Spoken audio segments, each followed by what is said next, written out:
బంగారాజు అహల్య దగ్గరికి వస్తాడు. బాబు ఏం చేస్తున్నాడమ్మా అని చెప్పి బంగారాజు అడగడంతో ఆడుకుంటున్నాడు మామయ్య అని చెప్పి అహల్య అంటూ ఉంటుంది.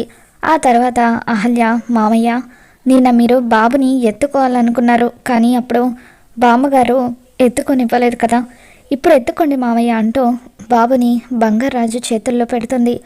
బంగారాజు బాబుని ఎత్తుకొని ఎంతగానో మురిసిపోతూ ఉంటాడు. బాబుని చూస్తూ అహల్యతో ఈ విధంగా అంటూ ఉంటాడు. అమ్మ అహల్య, నువ్వు నీ జీవితంలో ఎన్నో కష్టాలను ఒడిదుడుకులను ఎదుర్కొన్నావు. అన్ని కష్టాలను ఎదుర్కొన్న తర్వాత ఈ బాబు నీ చేతుల్లోకి వచ్చాడు. ఇప్పుడు ఈ బాబు వల్ల నీ జీవితం సంతోషంగా మారబోతుంది. ఇకపై నువ్వు బాబుని, గౌతమ్ బాబుని జాగ్రత్తగా చూసుకోమ్మా, నీ జీవితం తప్పకుండా బాగుంటుందని చెప్పి బంగారాజు అంటూ ఉంటే, లేదు మామయ్య, ఇప్పటికీ ఆవిడ మాటకి కట్టుబడి ఉన్నారు. ఆవిడకి ఇచ్చిన మాట ప్రకారం నేను ఇల్లు వదిలి వెళ్ళిపోవాలని నిర్ణయించుకున్నాను.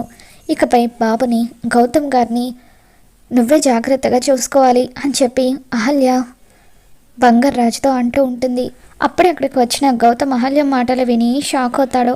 గౌతమ్ తన మాటలు వినేశాడని తెలుసుకున్న అహల్య టెన్షన్ పడిపోతూ ఉంటుంది. మరి తన నిర్ణయానికి కట్టుబడి అహల్య ఇంట్లో నుండి వెళ్ళిపోతుందా? గౌతమ్ అహల్యను ఏ విధంగా అడ్డుకుంటాడో రాబోతున్న ఎపిసోడ్లో తెలుసుకుందాం. ఈ వీడియో మీకు నచ్చినట్లయితే తప్పకుండా లైక్ చేయండి.